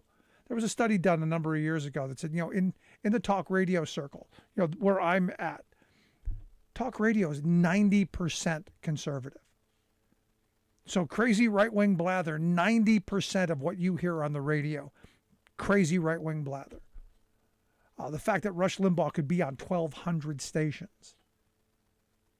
And yet there are, maybe 40 across the country that someone who does a show like mine can get on.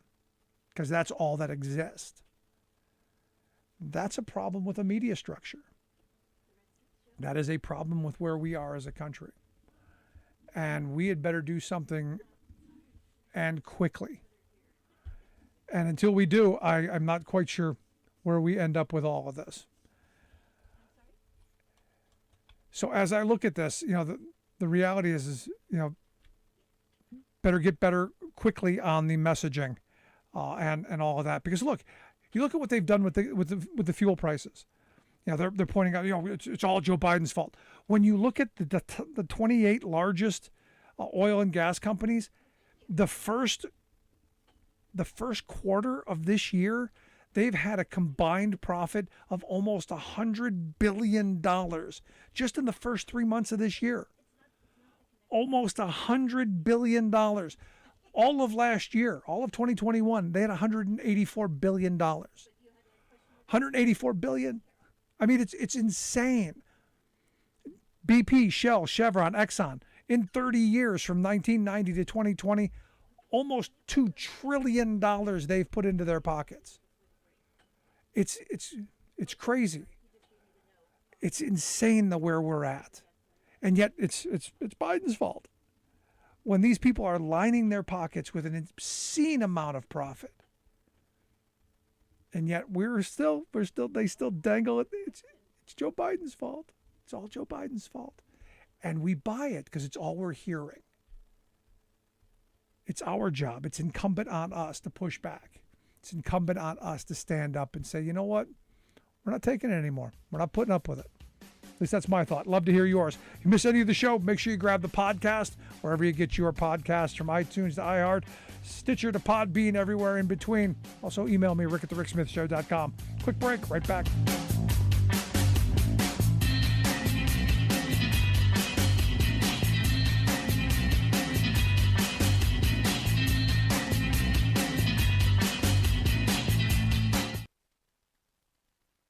I'm Rick Smith, and this is Labor History in 2.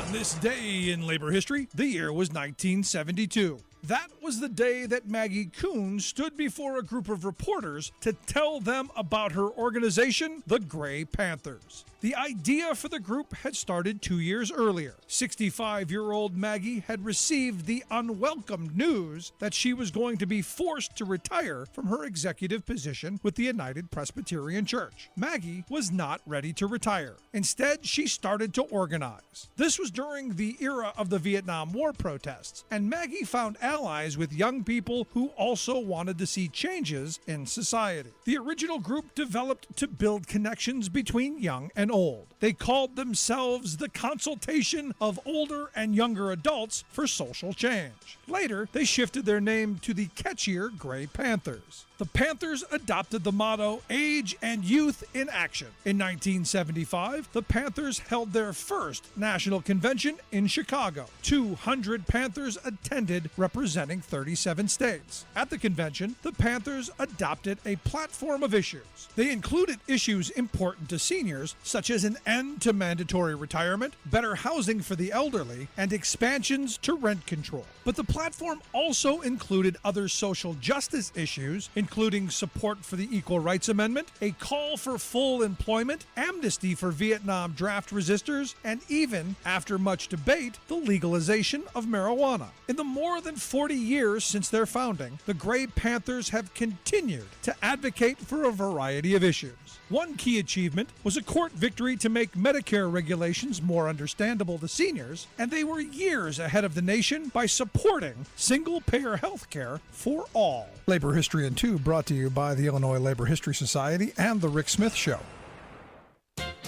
Mitch McConnell, the sour old goose who heads the Senate Republican caucus, had a hissy fit when the news leaked out that American women are about to have their most fundamental constitutional right taken from them by a cabal of Supreme Court judges.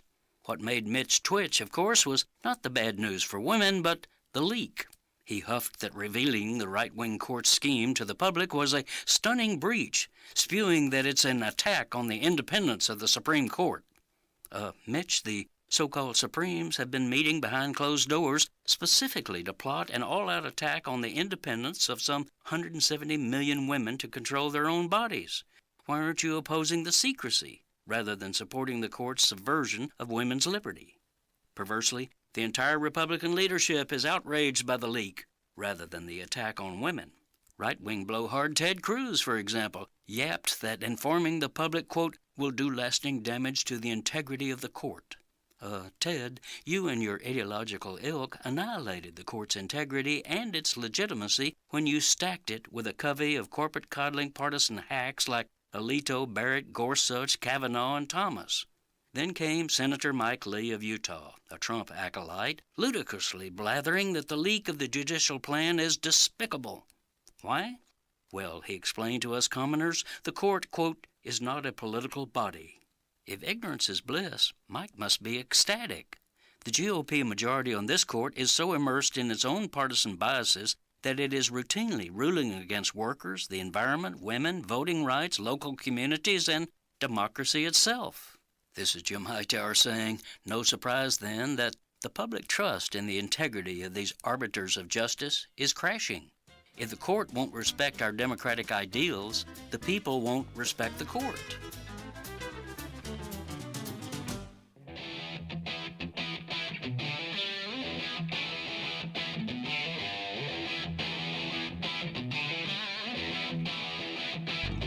Welcome back to the Rick Smith Show. Now, here is Rick Smith. So, leave it to Louisiana Senator John Kennedy to put his foot in his mouth. He was on Fox News, says about gun control and about guns. He goes, you don't stop drunk drivers by getting rid of all sober drivers. which is what many of my Democrat friends want to do with respect to the Second Amendment. He said, in his judgment, what what we don't need is gun control. We need idiot control. And I kind of agree with him. If we had less idiots in the Senate, maybe we could get something done. Just kind of a thought. Maybe if we had less John Kennedy and more people with, I don't know, some thought, some reason, some sanity, maybe we would have some thoughts. And here to share some thoughts on the issue, because here it is back again, another shooting. I don't know why this one has caught the attention when there were 200 before it, and there'll probably be 200 more, because all we seem to get are thoughts and prayers. I've asked Alex Barrio to come talk with us. Alex is the director of advocacy of gun prevention, gun violence prevention at the Center for American Progress. AmericanProgress.org is their website. Alex, thanks for taking time for us.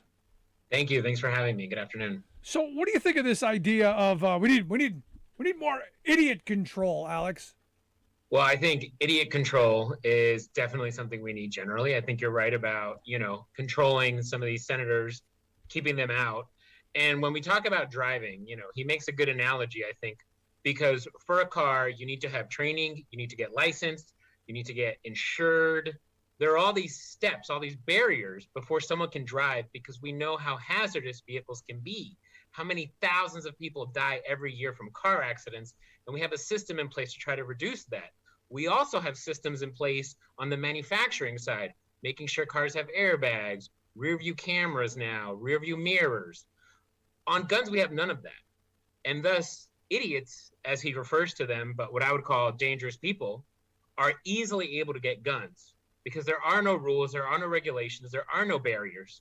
And because of that, we've had a flood of arms into our streets, and they have led now to well over 200 shootings. The shootings are going to continue. And their answer is to make jokes on Fox News instead of seriously address this problem. Yeah, I mean, this is the thing that gets me. And, there seem to be so many of these that I've almost joked that, hey, I guess coronavirus is over because we're back to shooting season. No, I mean, absolutely. And one of the things that we have to keep in mind is the link between coronavirus and this increase in gun violence. Since the COVID pandemic started in March 2020, tens of millions of guns have been brought by millions of new gun owners who never owned a gun before.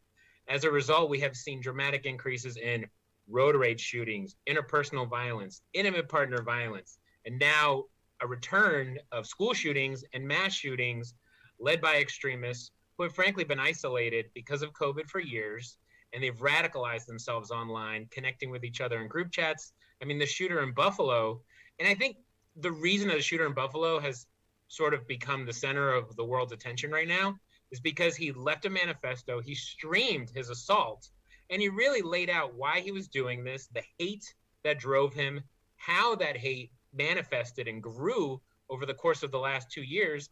And he also laid out a plan for other people to replicate what he was doing. And so there's a uniquely extra horrible component to this that frankly, I think the media is jumping on and we're discussing now. And, it is a good opportunity though, to talk about the ways in which we could have prevented this shooting. Yeah. And there are a lot. Uniquely conservative in this juncture in our country's history. And that's the frightening part of this. I mean, they all seem to, and I hate to say, this is the Republican Party's, this is their thing, but it kind of seems like it is. I mean, every time we turn around, you're looking at this and you're seeing the manifesto, with their talking points, that the F channel seems to have, they seem to mirror. In fact, I know the New York Times did a piece where they looked, side by side with what we know. And, it seemed, replacement theory seemed to be in both the F channel, talking points and this murderer's manifesto. Oh, absolutely. I mean, the New York Times article listed or referred to 400 different episodes of the Tucker Carlson show where he mentioned the great replacement theory. More recently this year, you've had politicians, including the number 3 Republican in the House, Elise Stefanik, Senator Rick Scott, and the National Republican Senatorial Committee that he chairs, Representative Chip Roy from Texas, a number of these people talking about how there's this conspiracy, and they're producing ads with this conspiracy that Democrats want to replace white voters with Latino voters, with immigrant voters. And it's nonsense, especially when you consider the fact that if the Republican Party was just slightly less racist, they would win plenty of minority voters, as they do in Florida, where I'm originally from, and where the Cuban population votes by the millions for Republicans on a regular basis. Yeah, it's an excellent point. Now, going back to that car analogy, I mean, one of the things that I've said, and I'm not anti-gun. I'm not somebody, who's wants to grab people's guns. I realize there's a difference in culture.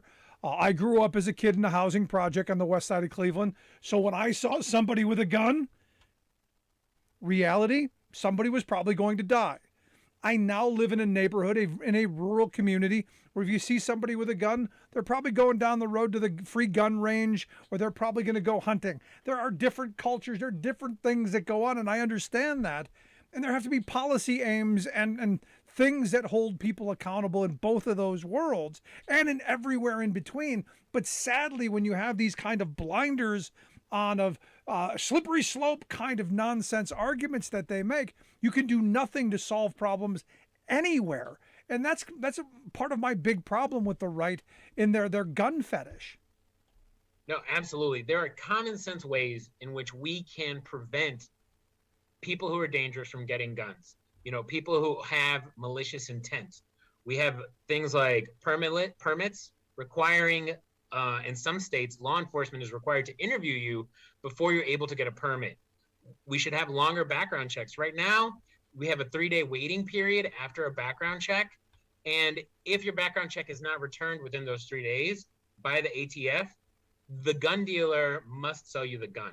We need to have universal background checks because people now, through what is known as the loophole, basically, the gun show loophole, rather, they can go to gun shows, they can go online, they can order guns without any sort of background check. And it's this kind of illegal and unlawful and unsafe gun trafficking and gun movement that we really want to crack down on. Additionally, guns are dangerous. When you're talking about your neighbors, you're talking about people in rural areas who've been handling guns for 20, 30, 40 years, their whole life, for generations. Right now, you have tens of millions of people who have guns who have never held a gun before purchasing it in states without training requirements. With 25 states now that have permitless carry, Florida likely to become the 26th at some point in the near future, we're looking at a huge influx of untrained people unsafely handling guns, lashing out. And as a result, we've seen increases in road rage killings, police officers being shot, children finding guns and unintentionally killing themselves, and on and on. The parade of horribles continues. And their response, again, is to, make up this parade of horrors that's going to happen, the slippery slope. But the slippery slope, on the other hand, is here. Over 400 million guns in our country. And what do we have to show for it? People getting shot or shooting themselves every minute of the day. It's sad. But as I was going to say with the car analogy, we hold people accountable. When they misuse their cars, when their car is used in an inappropriate way, we hold them accountable. When their car is stolen or they've given it to somebody, we hold them accountable. We hold someone accountable. And we don't do that with guns. I mean, that's the weird thing, oh, my gun was stolen 2 years ago and I didn't bother to report it. And now we find that it's been used in crimes. I mean, we hear about personal responsibility. It doesn't seem to filter down to that. And I think I have a problem with that. No, absolutely. There's a lack of responsibility on the part of these gun owners who are letting their guns slip into dangerous hands. And it's a failure of our politics. It's a failure of our legislators and our governors to really pass laws, and in Congress to pass laws to hold people accountable for recklessly handling laws. On top of that, we have something called PLACA. It's the Protection of Lawful Commerce and Arms Act. It forbids gun manufacturers from being sued. Gun manufacturers are the only industry in the country that are prevented by law from being sued for building dangerous weapons. A lot of the safety features that cars have right now are as a result of litigation.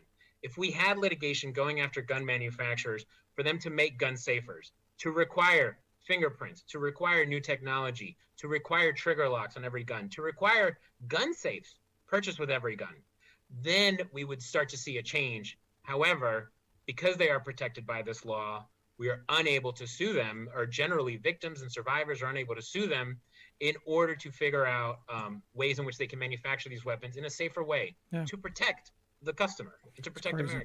You listen to the Rick Smith Show. We're here with Alex Barrio. He's the director of advocacy for gun violence prevention at the Center for American Progress. You can check out their website, AmericanProgress.org. We'll get links out on social media.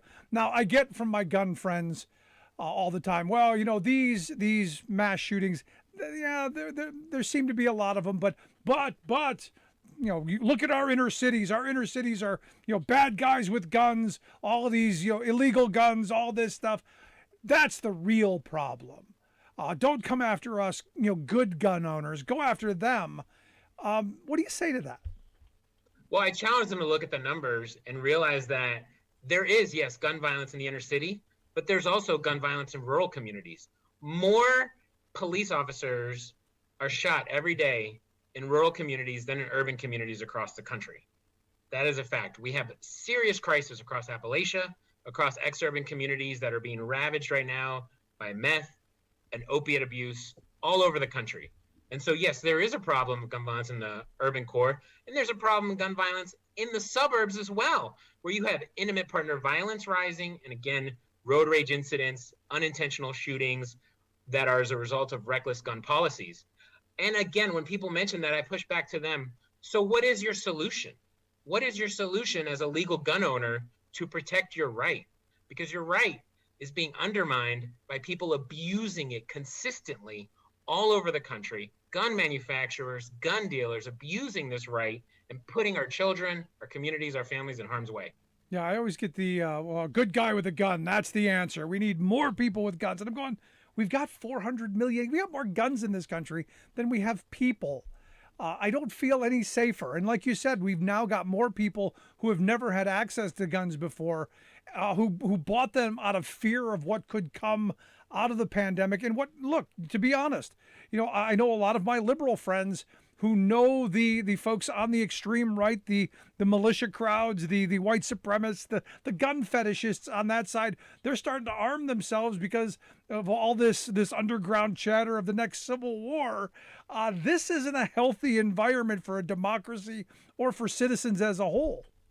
No, it's not. And it's symptomatic, I think, of a political leadership and a political system on the Republican Party that capitalizes on this apocalyptic narrative, right? The world is going to end, civilization is going to end, things are going to change, and so we need to attack, and get ready. You know, civil war is being brought into reality potentially by people talking about it, right? They're instigating it and inciting it and pushing people to own arms, to buy weapons, to hoard them in anticipation of this. It doesn't have to be this way. Yeah. So policy-wise, Alex, you know, which way do you go? Because I know there are a lot of people trying to push the Democrats to take on gun control, and I know a lot of my just strategy people are going, no, that's a loser for us. You know, what is the way forward? Because there's got to be a way to solve this problem, or at least, you know, help mitigate some of the damage. What is the way forward, do you think? Oh, there's a number of different ways. First of all, we have to recognize that gun violence is the source of all of our crime increases over the past few years. Property crimes have decreased all across the board. What has risen over the past 2 years is a dramatic increase in gun crime and gun violence. There are many ways in which we can address this. As I spoke before about universal background checks, there's also things like extreme risk protection orders, which are also known as red flag laws. And these are laws that allow family members, when someone is in crisis or when someone is making threats, family members can call the police can come take away that individual's guns, and that person will then have a process where they go to court after a mental health evaluation and argue whether or not they can get their guns back. That sort of process has saved countless lives, and it should have been used in New York last summer when the Buffalo shooter threatened to take his own life, threatened a school shooting, but the parents did not file for an ERPO. They did not do it, and as a result, the child was allowed, or the kid, the 18-year-old, now the adult, was allowed to amass an arsenal. So that's another policy. Safe storage policies generally, making sure that everybody who is a gun owner is educated, required to buy a gun safe, and educated about how you have to keep your ammo separate from your firearm. Having gun safes will reduce the threat of your gun being stolen and your gun being misused. And then we have to crack down on gun trafficking between different states. Right now there's going to be a nomination fight over an ATF director. The ATF hasn't had a permanent director since 2015. We need an ATF director who will work with local law enforcement to get illegal guns off the street and to crack down on firearms dealers who are selling guns to kids, who are going to gun shows and selling guns to criminals and broadly violating the law and getting away with it, because the ATF is lacking in leadership and resources to actually fight and bring these down.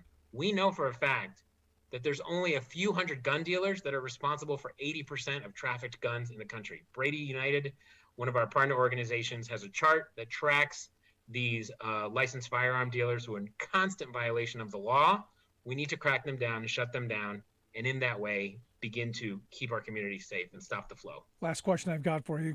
Any hope in this? I mean, Pat Toomey at one point seemed to be somewhat open to background checks or some things. He's going to be out of the Senate soon, and I'm grateful for that on a whole bunch of other levels. Is there any appetite on the Republican side to do anything on this issue, or is this really going to be an election year issue? So it's definitely going to be an election year issue, because at the federal level, there is no appetite. Our Republican senators, Republican congresspeople, they are not connected. They do not care. At the state legislative level, governors, again, we have a real problem. At the local level, however, there are plenty of Republican city commissioners and mayors and small towns all over the country who do care about this issue, because they see it every day. Their constituents are in their face every single day. They are going to the vigils. They are talking to the police chief, and the police chief is talking about how their officers are being shot at by AR-15s and they can't defend themselves and protect themselves. And so at the local level, there are Republicans working on this issue, and there is a lot that can be done. Frankly, it comes down to education and honestly encouraging people, please do not buy a gun. You do not need a gun in this country. Do not buy into the conspiracy theories. Do not buy into the lies. At the end of the day, you are much, much safer without a gun in your home and in your life. Buy a dog. There you go. Alex, I appreciate the time and the input. I hope you'll come back and share some more with us. This issue not going away anytime soon. Thanks so much. Absolutely. Thank you. Alex Barrio, like I said, director of the gun violence prevention program there at the Center for American Progress. I'd love to hear your thoughts. You can email me, rick@thericksmithshow.com.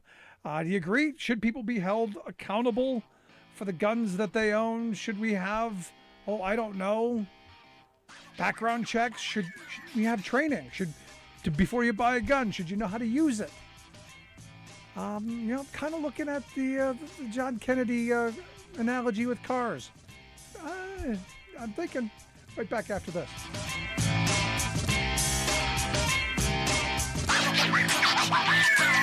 I'm Rick Smith, and this is Labor History in 2.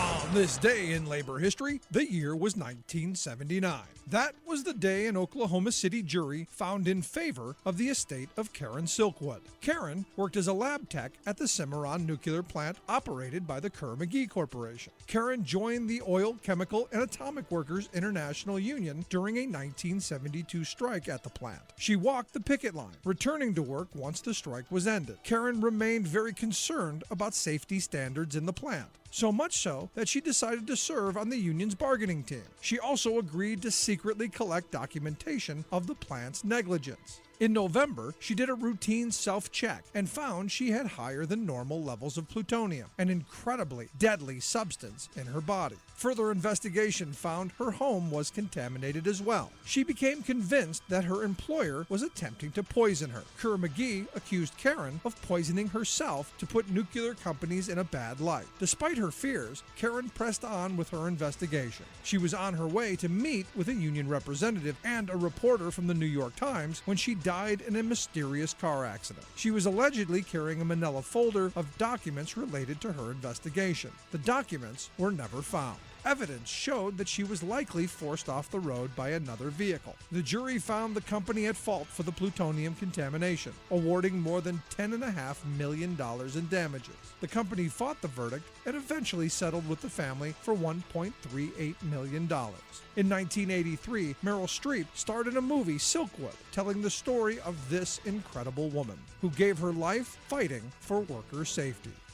Labor History in 2 brought to you by the Illinois Labor History Society and The Rick Smith Show. For more information, go to laborhistoryin2.com, like us on Facebook, and follow us on the Twitters at Labor History in 2.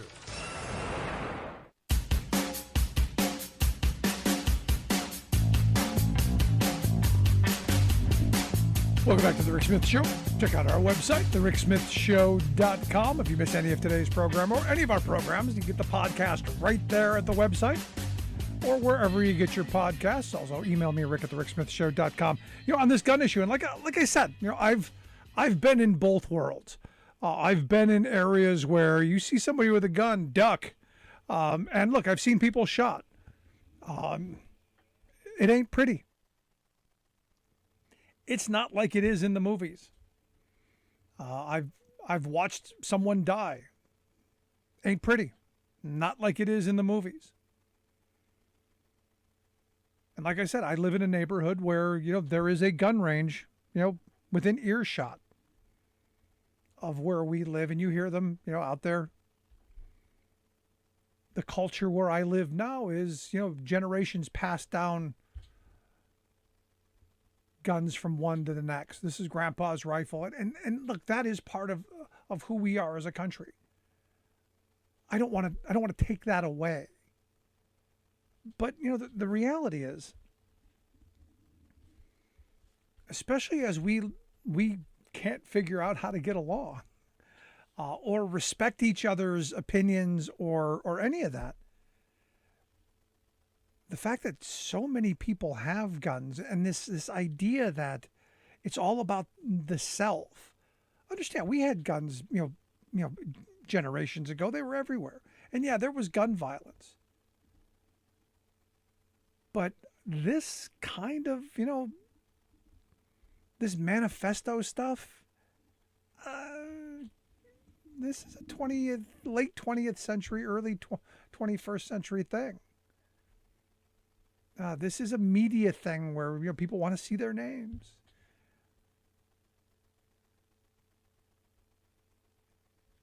And I'm happy that a lot of media outlets aren't publishing people's names, aren't publishing their manifestos, aren't giving the attention. I refuse to say any of their names. They are the murderers. I will not say their names. I will not go into any of that. Get your notoriety somewhere else. I do find it interesting, however, that they do seem to fall into a certain kind of political ideology, and that they seem to have a certain line of thought that, look, it is what it is. The Republicans have been feeding their base for years. And as I've said, do I know that the talking heads on the right believe what they're spewing? No, I don't know that. I think they know that it's profitable. I think they believe that and they know they're making money off of it. And so what if a couple of the dim, go off on the deep end? We're in dangerous times, and this is where statesmen, leaders, have to step forward. And I love John Kennedy's analogy. We should be treating it, like a drunk driving issue. We got idiots. Idiots are ruining it for the law-abiding people. Law-abiding gun owners should be going, yeah, we want the idiots dealt with.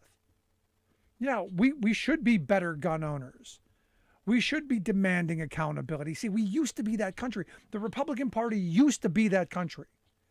They used to be that party in this country. That they used to, in their platform, personal responsibility was part of it. Yeah, you can't seem to get them to be responsible for anything. It's always somebody else to blame. Always. And that's what's frustrating about the moment that we're in history, and why we need to be really forcing the Democrats to be pushing this. Now, politically, is this going to hurt them in November? I gotta think, if you make the right case, we're not coming for law-abiding gun owners' guns. We're coming after the idiots. We're coming after the people who misuse this stuff. We're coming after the people who are irresponsible. For me, that's the idea forward. Love to hear yours. You can email me, rick@thericksmithshow.com. If you miss any of the program, download the podcast wherever you get your favorite podcasts. We are there. Thanks so much for being here. We'll see you back here next time.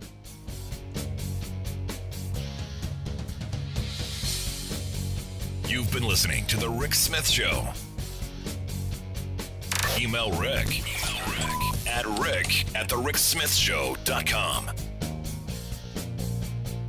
Until next time, this has been The Rick Smith Show, where working people come to talk.